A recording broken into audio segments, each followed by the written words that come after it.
We all had shows we watched when we were younger that just disappeared out of nowhere, or favorite characters which disappeared out of nowhere. Today's conversation shows you one reason why. You may not be ready for it. Let's get into it. This is the part that gets me. We agreed that we were going to stick together as a unit. Right. We were going to fight this together. Right. That didn't happen. Very nice about this. Well, different people, for their different reasons, changed their mind. Obviously, that would be Amy Jo and David Yost and Jason Frank. And all of them had their own reasons for deciding, you know, we don't want to renegotiate the contract after all. We're just going to grin and bear it. But we wanted to stand up for ourselves because we felt like we were being bullied and we felt like we deserved more and that we had earned the right to be treated like professional actors. Hey man, welcome to FanWord. I'm Austin. This is my man. Walter Emmanuel Jones. We've done a lot of videos. We've done a lot of work together, a lot of episodes. We have spent a lot of time doing some incredible stuff all around the world. He and I got to talking. We realized that while each of us has talked about why we left the show, we have never really done it in depth and not together. Man, why don't you kick it off? Tell them what you remember. Well, you know, what happened was I know a lot of our fans were very disappointed when we left the show. I mean, we were disappointed. We didn't want to leave. We wanted to be there. We wanted to do the movie. We had earned this movie. This movie was like... And it was like 30 days before the movie. Yeah, it was like the catalyst to what we had built up to. So we went from nothing into like the world's greatest kids show in the world in 40 countries and 90 languages? Yeah, which was pretty incredible. And it was going to be a $40 million film done in Australia. The show, the TV show itself, was non-union. Okay, so originally we got a contract, and the contract was not that great, but we were told, hey, you could take this contract and show it to your lawyers or to your agent, but first person comes back and wants to change anything, we're gonna fire you. See, he got a different message that day than I did, because I was underage. So it was a week before my 18th birthday, and I was like, and I wasn't there, I didn't have a parent, I didn't have an agent, because I wasn't an actor, so I didn't know anything, and I can remember them looking at me, and I was like, shouldn't I have, like, my mom or dad here or an agent? And they looked at me and they're like, there are about 300 other people outside that door that will sign that if you don't. And that was what I got. I was like, okay. And they just told me, could you post date it a week to your 18th birthday? Well, the thing is, as well, as an actor, actor that's pursuing the acting career, the pilot was, it was a pilot, and we were told beforehand, if this pilot gets picked up, it's gonna be picked up for 40 episodes. Now, 40 episodes is unheard of because usually a series is 12 episodes. A single season, A single season, right? And so 40 episodes as somebody that's never had a television show is pretty tremendous. And years of work. Yeah, so I mean, at the end of the day, it was like, well, this is contract's not very good and it's non-union, but 40 episodes is a lot of experience to have under your belt. And if this does anything, then even if it doesn't do anything, I got 40 episodes of experience on my belt as an actor, as a lead actor on a television show. Yeah, that's crazy, because for me, again, I learned from all these guys, because I literally knew nothing. I was still in high school. I literally dropped out of high school to take the job. So while he's talking about lead roles, 40 episodes, I knew none of that. All I was thinking was, I'm gonna be a superhero on TV. Like, that was, wow. Who doesn't want to do that, right? Right, Everybody wants to be a superhero. Yeah. I'm like, yo. So we did the show. The show became a huge success. Within the first week, they told us, congratulations, guys. Your show is #1 in the world. #1, and then we're sitting down looking at each other like... It was so informal. The world? Did you say the world? Yeah. #1 on the Nielsen's rating? Was that the same Nielsen's thing? ratings and the... It was crazy. Yeah. So here we are with this #1 kids show in the world that took down some pretty heavy competition in the very beginning. Yeah. Every day we're getting better. Now we've entered our second season. 40 episodes down in the tanks. We're a #1 kids show. We're going to the market and our faces on the magazines. You know, when you go to market and you're like, oh, that's me on the magazine right there. That's kind of crazy. Yeah. I'll take this juicy fruit, thank you. That's right. Back in the day, we had this TV Guide. You don't know what that is now, but we were on the covers of TV Guides and Teen Beat magazine. And we were Disney everywhere. Adventure, all this cool stuff. The experience was amazing, although it wasn't something that made us, we weren't wealthy. Obviously, we weren't making that much money on the show. Bro, we were broke.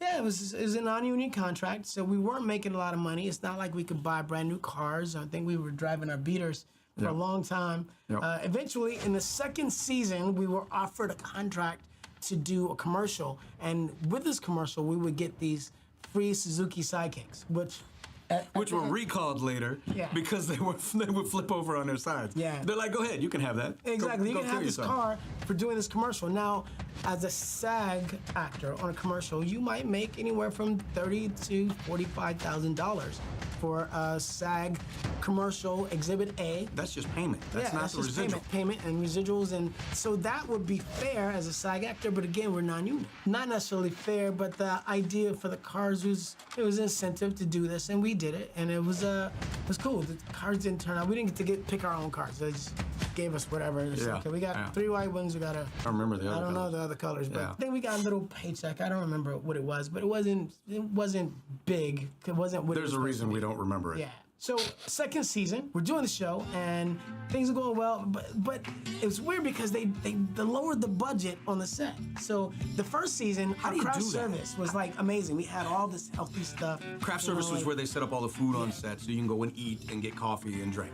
you know, protein And the food bars truck. and all this cool stuff that you can eat that was healthy for you. And the second season, craft service was like just Here's your celery stick and your potato cookies. chips and yeah, it was like not anything that was necessarily healthy for us. And it was weird because it was like that's weird that the budget dropped. How do you drop it on They the made world's- $1 billion in the first season. $1 billion. You know, $1 billion is 999 million. Add one, that's $1 billion. That's $1 billion.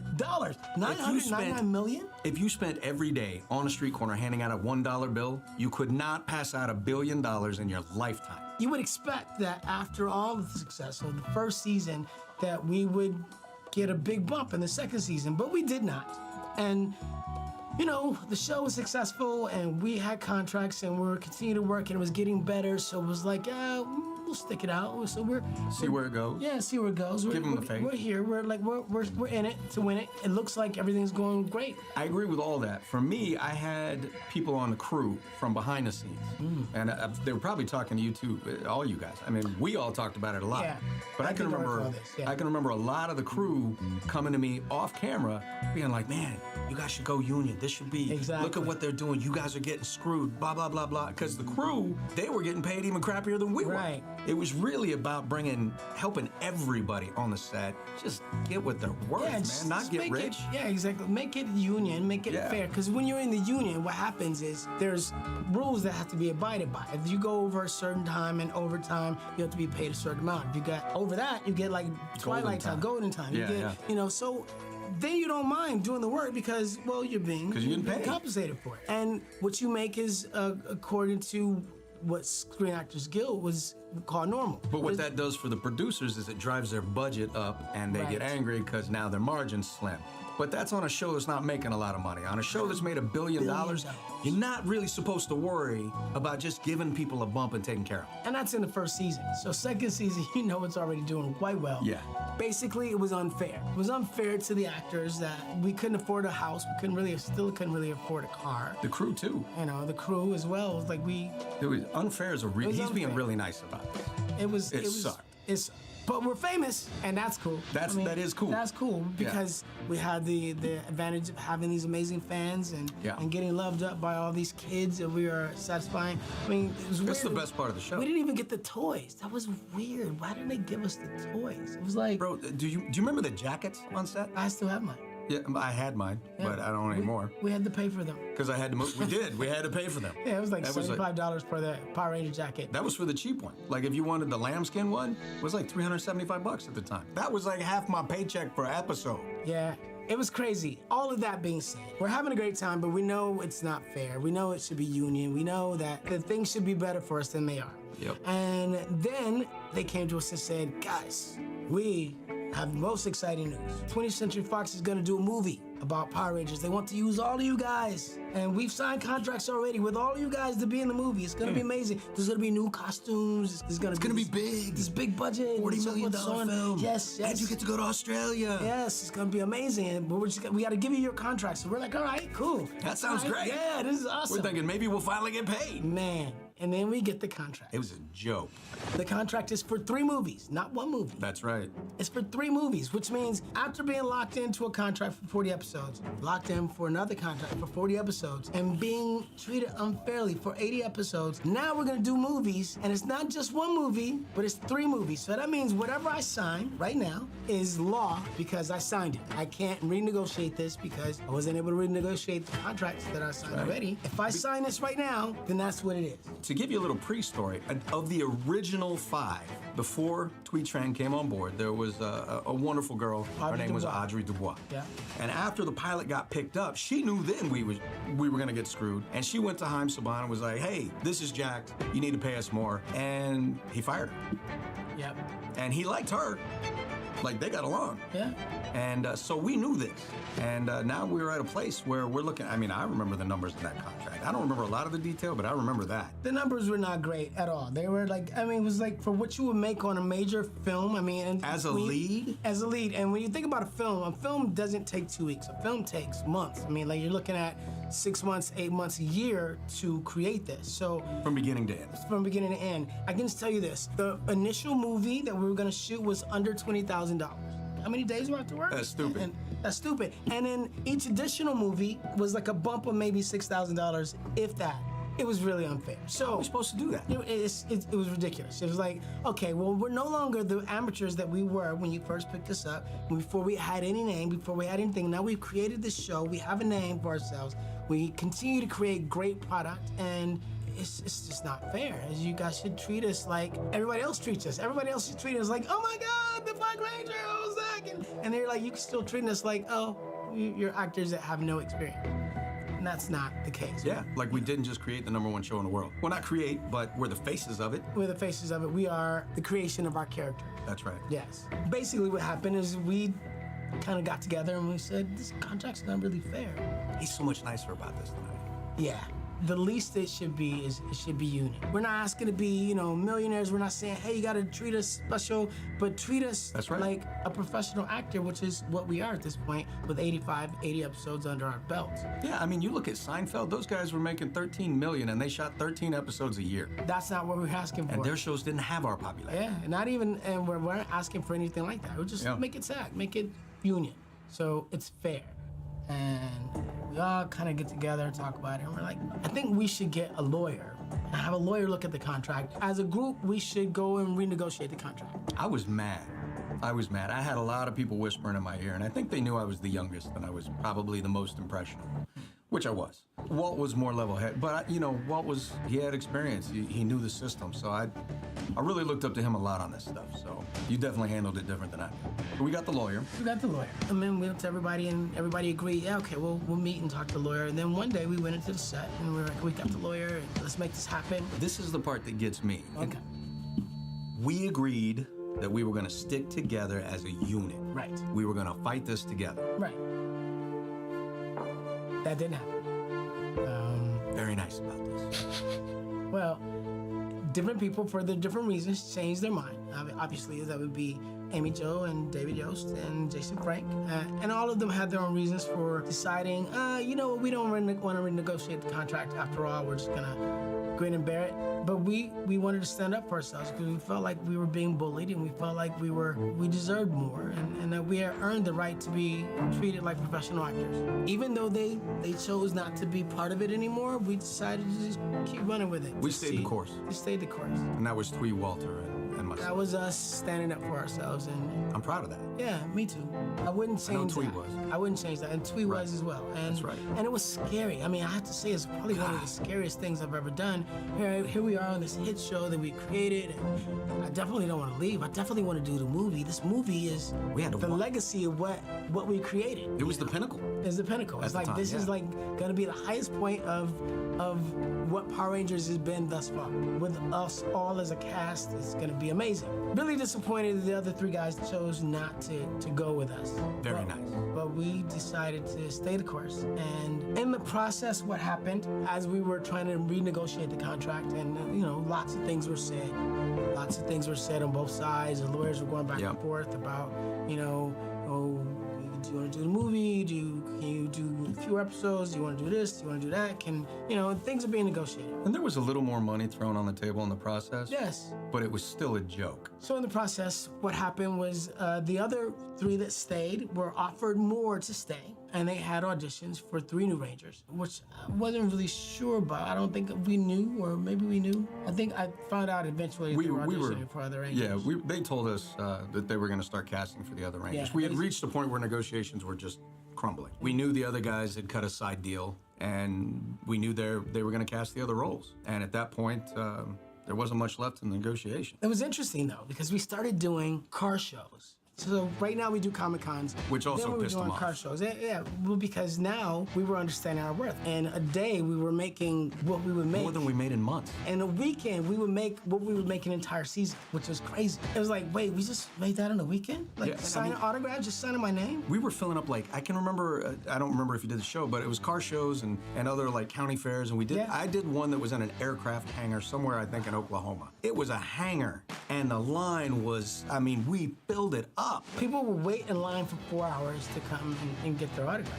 It was insane. Wild. And so, we report back to the other guys, hey guys, You should do this this. is our worth. We're signing autographs, and in a weekend, we're making more than we made in the first or second season, which is crazy. Like, that's 3 days compared to however much time we spent filming 40 episodes. And we did the biggest show at Universal Studios Yeah. for the owners. Broke Universal Studio records. Yes.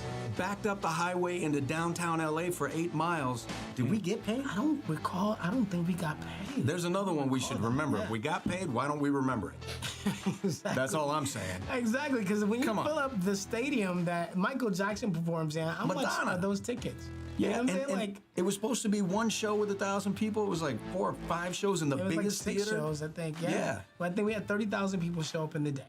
Crazy. So, So all that happened, and at the end of the day, we just couldn't find a happy medium. They hired 3 new people to be Power Rangers in the film. Everybody went off and they did the film, and they lived happily ever after. I am still disappointed that I didn't do that film, because I think the film with the 6 original Rangers would have been. The film tanked. The film did okay. It would have. Not good in the box office. It would have been amazing if we were all in, because that's what the fans wanted to see. And I know a lot So of the fans have come up to me afterwards and just said, you know what, when I found out you weren't in the Power Rangers anymore, I ripped my poster down. Yeah. I stopped watching the show. Yeah. And I know that happened to a lot of people. And That's not what we wanted. no, that's not what we wanted at all. We didn't want to leave you guys. We didn't want to be like, oh, I'm over the show. It wasn't like that. It wasn't an attitude We thing loved it. towards the We fans. loved It you was guys. just, we wanted to stand up for ourselves. And I don't think this story has been told by Not in this the detail. 2 of us. And if Yeah. Tree were here, she would also be able to add her 10 cents, but she's unfortunately no longer with us. Yeah, so kind of what sparked this video was you and I got to talking about it. I mean, he remembered things that I had completely forgotten. Yeah. And vice versa. So this is the only official, like, really us video talking about it. Yeah. Twee's here with us. I just Crazy. know we were all very scared. And Terrified. terrified of what the worst case scenario might be. We don't get And we ended up going through the worst case scenario. However, But we got I can through say it. this. Here we are, That's right. almost 30 years later. And stronger for it. We're stronger for it. And our fans, you guys are still with us. And we appreciate it. Much love, man. Can't let that go. Never let you go. So now you know what happened and how it happened. And, thanks for sticking with us. We love you guys. We got the best fans in the world. Peace and love. It's your boy Walter Jones in Austin, St. John. Yes, sir. You know what time it is? Morphin' time. All day and This kind of thing makes you relook at your childhood, some of the shows you used to watch, some of your favorite characters. Now you know one of the reasons why some of those shows disappeared, why some of those people you didn't see again. Oh, so Twee was the Yellow Ranger. Trini. Is that her? Yeah, that's who Twee was. Right. So she was the third person that had to renegotiate the contract. Oh yeah, because they said they recast for 3 people, didn't Yeah, they? yeah. Okay, yeah. Okay, yeah. But I can't remember the movie. You don't remember it? No, I remember the movie, but I thought they were in it. I remember that movie, man. I thought they were in That it. movie was legit. Nah. I don't, bro. I didn't. I can't place it either. I think I watched that because of probably you, man. Rangers. Yeah, probably because of these, man. I don't know why I think like VR Troopers was something that I was watching. Basically, that was I don't know if it was a spin off of this or something like that. Power Ranger was But yeah, definitely me and my it was top. sisters. Me and my sister, me and my sisters. I think we all used to pick Rangers and Yeah. Everyone was doing that for it, boy. Yeah, so for good season. Everyone Yeah, had their favorite Ranger, but it's so mind-boggling. It's like they made so much cake the first season. yeah, the producers. Yeah, Yeah, and yeah. Even, even the way them talk about it, it's like it makes me think they were very confident. The guys. Like the producers. Yeah, they had some kind of there was something they did. They had a It's a tell or trial something. run or test run Yeah, or yeah, whatever yeah, because yeah. to lock in, like he's saying, they normally do 12 episodes and they did Yeah, 40. It's yeah, like they wanted them locked in because they knew that was gonna blow. There was definitely some juice that they had. The 40 episodes was definitely a tell. But for me, the fact that they did it, they had a massive budget, like they were saying, of their food and probably the sets and all those kind of things, sets, food, and all that kind of stuff. Then they took them for 40 seasons. Then they said it was a union contract. Yeah. All of those things there, bro, I think contributed to the fact that these lot knew something was up and were trying to be shrewd about it in a way. Let's spend as little as possible, but make it as appealing to them as young people. Do you know what I'm saying? But that was crafty, bro. There's a lot of craftiness going on there. Some corporations, bro, are sickening, bro. Yeah, bro. 1,000. Make me sick. How do you make $1 billion and the individuals who are the face of your product, you don't want to pay them a penny? Do you know what I say on that? I'll say that, and it's clear from this, especially that accent they were doing, because they're definitely alluding to somebody specific. I think that we have to remember that when we talk about corporations, many a time we are talking about a group of individuals, and the individuals at the head of that thing there, they are the guys that had no care for anyone else except for their bottom line, bro. So, bro, it's a mad thing. It's like, yeah. But you know what's funny? So today, I don't know if you can say, can we mention like products that we? Yeah, bro, say what you say, bro. Today I was watching something on Apple. Yeah. And so when Steve Jobs was around, his focus was primarily product. So he would be where the product was being developed. He would be there every single day. Yeah. Since he's passing, obviously Tim Cook has taken over. I was watching a thing today on them. Yeah, like Apple has lost 26 trillion. Yeah, G. In the past, I don't know, like a year or something like that since 2004. They've lost 26 trillion. Their primary focus now has gone from product to finance. Yeah. So it's almost like they've come like a financial company rather than a tech company. Do you know what I mean? And like I think they mentioned when everyone was tapping into AI, they said how they had like an AI project coming out since I think it's been 5 years or since 2019. Yeah. But what they've been basically promoting out there is basically we just want to get the bottom line up. We just want to get the bottom line up. But it's weird how that was their intention, but they're losing so much money because of that. Yeah. Do you know what I mean? Whereas before, it was focused on the product. But now they're focused on the money, and now they're just losing so much money. Yeah, you hear this all the time, innit? You know, people talk to you about if you follow, let's just say your passion, just for lack of a better term, the money will come, basically. And if you look at Steve Jobs, like think about what happened previously. They fired him for a period, bro. They fired him. Like, man set up this company. They fired him from his own company. Why? Because he wasn't aligning with the business or the board, basically, bro. But he was able to, this is the thing about certain people, man was able to restructure things, whether in himself or his presentation, so that he was able to come back in and then build the company up again in the way that he felt was like that he desired to. And the key, bro, is this: like value, money comes from exchange of value, bro. His focus was on how can I deliver a product. I remember he was talking about, I watched one thing one time ages ago. I'm not a big fan of him, to be honest with you, but some time back, and I was watching one thing about how he was talking about calligraphy, how he focuses on things that were so far from technology and got the inspiration and ideas that he would come and bring them back in.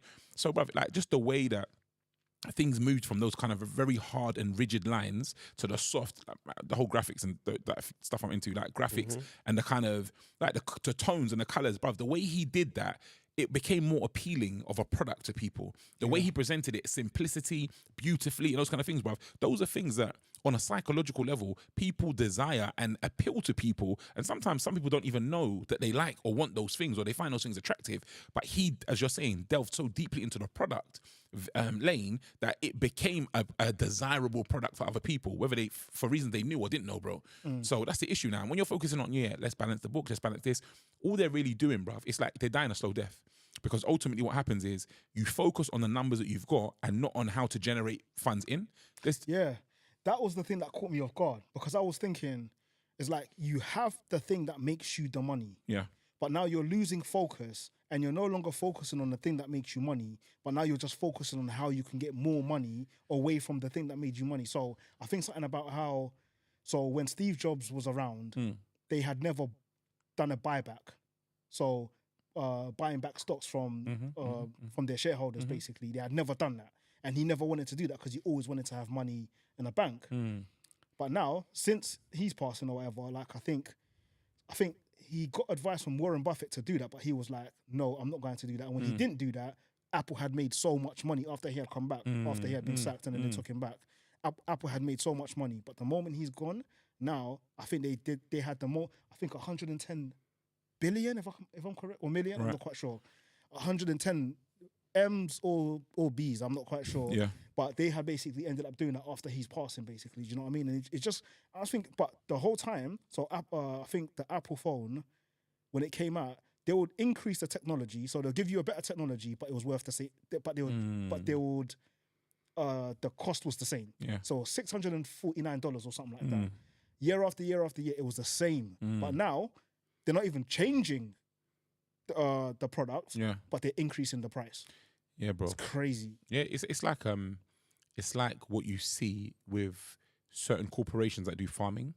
So they have, let's just say, a cow, for example, and they're, instead of them to permit the cow to breed according to its timeline and, naturally, etc., they ask themselves, oh, how can we breed the cow more? How can we get more milk over the time that we've got? Okay, let's inject it with steroids. Let's inject it with things that will make it not get sick. And what they don't understand is, like, those things have downstream effects. So you're trying to squeeze all of the juice that you can out of the resource you've got, but in turn you're killing your resource and the people that are consuming your goods at the same time, basically. Yeah. So what these don't know is that they're actually killing their customer by pushing the price up higher and higher.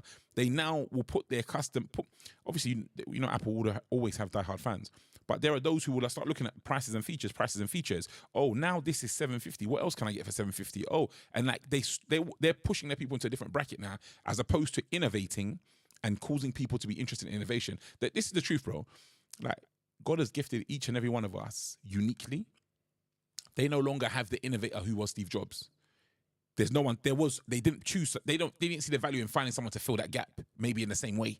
So now he's gone. They've taken the organization has changed, and it now has become a different entity, bro. It's no longer the same, and it won't be the same until they get someone that is like him, that can do the kind of things that he did in the way that he does.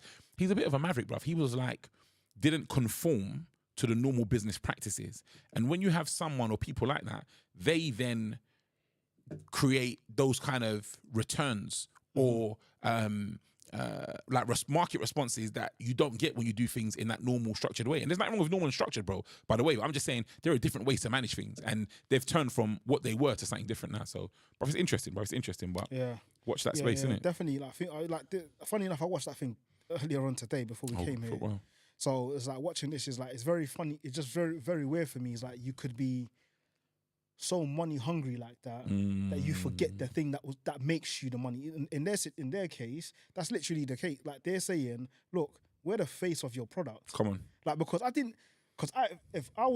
know as a youth, man, like when I was watching Power Ranger, like, I know Zach, I know Jason, I know the Yellow Ranger, Trini, like. So if I'm watching a movie and they're not there, it's going to be like, what's going on? Because if you've got 80 episodes that we've all been watching as young, do you know what I mean? It's going to be like a bit of like, wait, why ain't they there? No, do you know what I mean? Disconnect, 100%. So it's like, you being the owner, it's very shocking that you wouldn't think of that. And do you know what's really strange? Is that the money that you will give them is peanuts compared to what you're getting, and they'll be cool. And I talk to my dad about this on a regular when we talk about business and, certain transactions that are going on. And like, for years, I've said to him that some people just don't value long-term business relationship.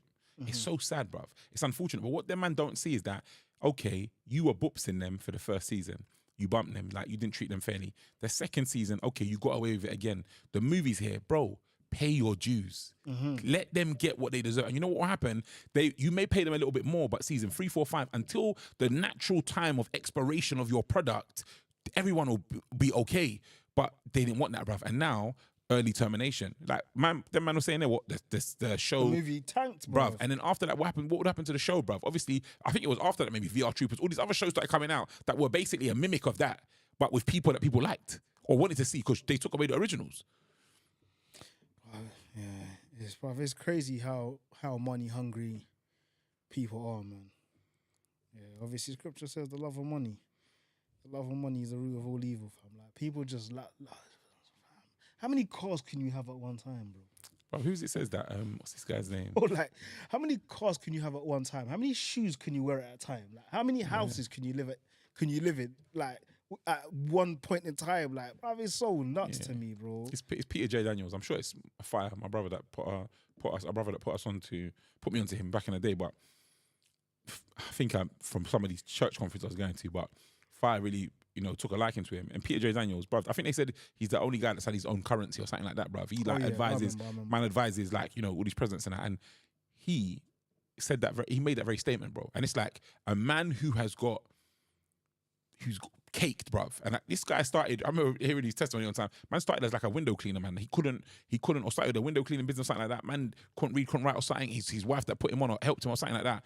Bruv, man was like, how many shoes can I wear at one time? And then he says, I can only wear one pair of shoes at one time. Yeah. I can only drive one car at a time, bro. And so, bruv, man's like, what is the need of this kind of the fanfare, bro? Do you know what I mean? It's like, be sober, reason accordingly, basically. And bruv, I think that's the issue, man. I think a lot of people don't think like that because they're too busy. The old school was keeping up with the Joneses, but now they're too busy, bruv, watching other people, bro. Watching the way other people do things and thinking that, because they do it like that way, that's the right way to do it, bro. You're saying that Warren Buffett, one of the most recognized and esteemed investors of, our time, was giving advice to Jobs. Jobs said, no, I don't want to do what you said. Did it his own way and still was profitable. Why? Because Jobs was in his lane. Yeah. Copying Buffett would have got him Buffett results, but that wouldn't have been the what do you call it? They wouldn't have had been the special people that they were. Right, you know what I mean? right. He wouldn't have been that outstanding organization that he was. Right. Because he followed his own conviction. Right. And you know what's funny about it? Obviously, after Jobs is gone, Tim Cook is now taken over Jobs. Yeah. And Warren Buffett ended up investing $1 billion into Apple tanks. Look at that. It's crazy, isn't it? Bruv, it's mad. It's crazy. Absolutely nuts. But yeah, man. Go, Power Rangers. That's funny, boy. One thing I was thinking about at the top end of this actually was this is why it's important to ensure that your children are catered to appropriately. Because as much as like them, one of them was a experienced actor, the other one wasn't. Like those guys were really manipulating them in a sick way. Man's like, shouldn't I have someone here? He's like, oh no, don't worry about that. There's other people outside that want to sign this thing. And it's like, it's twofold. If your child understands self-awareness, situational awareness, and even self-awareness, then they're in a position to say, you know what, it's okay, I won't sign it, or I need 24 hours. Like, just to be confident. Yeah, you may not have had the experiences you've had, but you would have at least been able to do that. And even if it wasn't on the first show, you can renege like that on the second show. But that's crazy, man, to not have children have the awareness, the structure, the strength, the mindset, the equipping and empowerment that they need to find themselves. Man said, them man are saying it, they're grown men now. Can only say this now as grown men, or they were being bullied. They were being bullied. Like, fam, that's mad, That's mad. Yeah. Manipulation is sick. Yeah, definitely I agree. Like putting your children in a place where it's okay for them to walk away. Bruv. They don't feel like this is the be all and end all. If I don't get this, there's nothing else. Bro. Yeah. 100%. I think that's so crucial. I'll tell you what's nuts. If them man, a couple of them people there, didn't go into the first show, the show may have still been okay, might have blown up somewhat, but it would never have been what it was. This is the thing. People need to acknowledge that when they themselves, the spark God has put in them is, contributes or collaborates in a particular vein, they create something unique for that very moment. Like, we need to be comfortable with that. We need to be confident in that reality that, you know what, in this space, I'm adding the value I can add. Someone else could add a greater or lesser value, but ultimately it's a different value, a different experience from what you add. So it's a lot of things. Let us know in the comment section which one was your favorite Power Ranger. And until next time, peace. Peace.